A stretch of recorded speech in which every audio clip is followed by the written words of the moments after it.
Comme on l'a vu dans un précédent chapitre, la modulation LoRa, c'est une modulation à étalement de spectre. Cette modulation, elle s'appelle Chirp Spectrum Modulation. C'est en fait une modulation bien particulière qui fait intervenir un symbole qu'on appelle un chirp. Et ce symbole, je vous l'ai représenté ici en utilisant Wikipédia comme source. Ce symbole, c'est simplement une sinusoïde qui balaye une fréquence allant de 0 jusqu'à 125 kHz.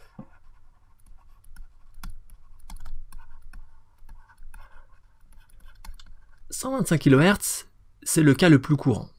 Mais en réalité, on peut aussi aller jusqu'à 250 kHz. C'est ce qu'on appelle la bande passante, et ce qu'on dénommera donc plus tard bandwidth.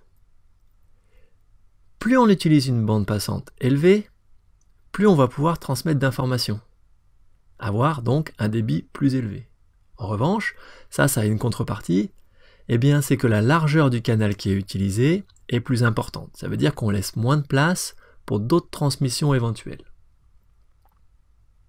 Ce symbole, comme il est représenté ici, il n'est pas très pratique. Nous, ce qui nous intéresse, c'est pas vraiment l'amplitude, mais c'est plutôt les fréquences qui sont utilisées. On va donc utiliser une autre représentation. Cette représentation, elle représente la fréquence en fonction du temps.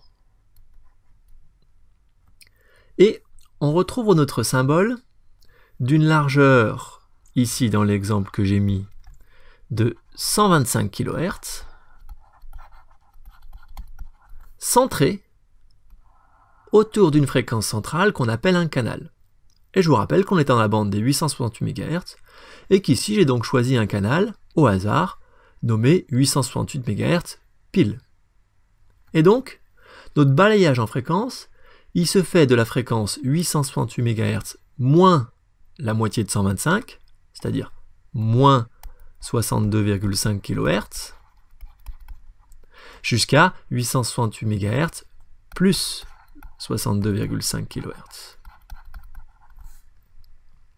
Et donc, il y a notre balayage en fréquence qui commence à cette fréquence et qui monte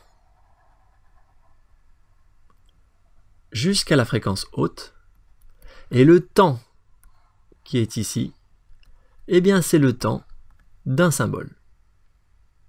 Maintenant, ce qui va nous intéresser, c'est qu'est-ce que représente ce symbole? C'est-à-dire comment, à partir de ce symbole, on va pouvoir représenter des éléments binaires qui vont être transmis et compris par la gateway et par les serveurs. C'est ce qu'on va voir dans la prochaine vidéo.